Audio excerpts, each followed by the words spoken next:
कभी आपने भांग की खेती देखी है? अरे वही भांग जिसको खाकर पूरी दुनिया घूम लेते हैं बैठे बैठे। दरअसल भांग की खेती पर बैन है, लेकिन अब आप भी भांग की खेती कर सकते हैं, अपने घर में उगा सकते हैं, लेकिन शर्त यह है कि आप हिमाचल प्रदेश में हो। जी हाँ, राज्य सरकार की तरफ से भांग की खेती को लीगल करने की योजना बनाई जा रही है। दरअसल हिमाचल में आर्थिक हालात धीरे धीरे बहुत ज़्यादा खराब होते जा रहे हैं। विधायकों के वेतन न लेने के फैसले के बाद अब सुखविंदर सिंह सुक्खू की सरकार ने हिमाचल प्रदेश में भांग की कमाई से माली हालत सुधारने का फैसला किया है।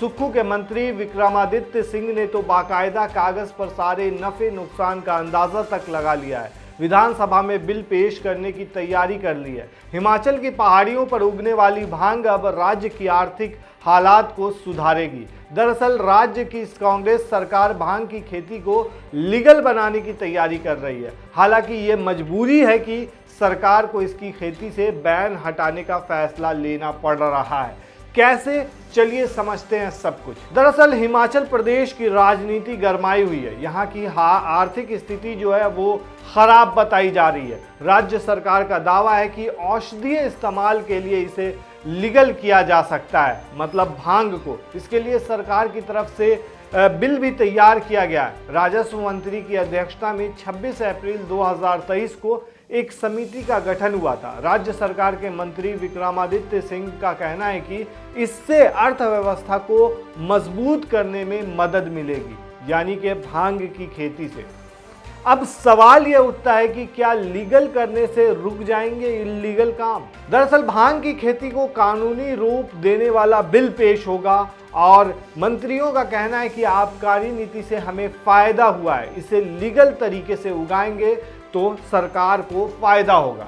वहीं दूसरी तरफ हिमाचल के आर्थिक हालात को लेकर पहले ही सुक्खू सरकार बीजेपी के निशाने पर है। अब देखना होगा कि उनका ये फैसला कितना सही साबित होता है। देखा जाए तो भारत में बीते करीब 40 सालों से भांग की खेती करना गैर कानूनी रहा है। हालांकि गैर कानूनी तरीके से तो देश भर में भांग की खेती होती आई है थोड़ी बहुत, कोई कमाई के लिए तो कोई खुद के इस्तेमाल के लिए इसे जड़ी बूटी बताकर इसके इक्का दुक्का पौधे लगाता आया है। हालांकि हिमाचल प्रदेश की बात करें तो आज बीजेपी विपक्ष में है तो इसे मुद्दा बना रही है, वरना जयराम ठाकुर की सरकार ने भी 2018 में इसे कानूनी रूप देने की घोषणा तक की थी।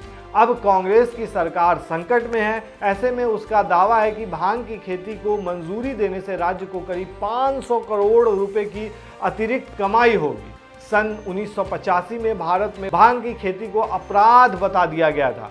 अब जब भांग की खेती से बैन हट गया तो हर कोई इसे अपने बालकनी में, छज्जों में, छत में अपनी सुविधा के अनुसार उगा सकेगा अगर हट गया तो। कुछ लोग सरकार के इस फैसले से सहमत नहीं है। उनका मानना है कि इससे युवाओं में भांग की लत लग सकती है, इसलिए वो इस फैसले का विरोध भी कर रहे हैं। वहीं एक चीज़ गौर करने वाली बात है कि भांग जो है वो नशा ही नहीं, दवा भी है। यूं तो भांग नशे के रूप में बदनाम है, लेकिन इसके कुछ औषधीय फायदे भी हैं। देश भर में आपको अंग्रेजी या देशी शराब के सरकारी ठेकों की तरह सरकारी भांग की दुकान भी दिख जाएगी। देश के कई शहरों में पुरानी पीढ़ी के लोग इसके फायदे भी बताते हैं। इसका नियमित सेवन करने वालों से इतर इसका इस्तेमाल दवाई के लिए भी किया जाता रहा है। आयुर्वेद के जानकारों का कहना है कि भांग से उल्टी, बदन दर्द समेत तमाम बीमारियों का इलाज भी होता है। कुछ एक्सपर्ट्स इसे पाचन तंत्र से जुड़ा बताते हैं, तो आयुर्वेद वाले इसे इम्यूनिटी बूस्टर के तौर पर भी देखते हैं। कुछ लोगों का कहना है कि इसके सेवन से भूख खुल जाती है, इससे शरीर की रोग प्रतिरोधक क्षमता मजबूत होती है, इससे बीपी कंट्रोल करने और यहाँ तक कि कोलेस्ट्रॉल को कम करने में भी कारगर इसे माना गया है। इसका इस्तेमाल गठिया यानी कि अर्थराइटिस की बीमारी में भी किया जाता है। लेकिन आपको बता दें कि ये सारी जानकारी ऑनलाइन सोर्सेज से मिली हुई है, जो गलत भी हो सकती है, इसलिए इसका इस्तेमाल डॉक्टर से कंसल्ट के बिना न करें तो बेहतर ही होगा।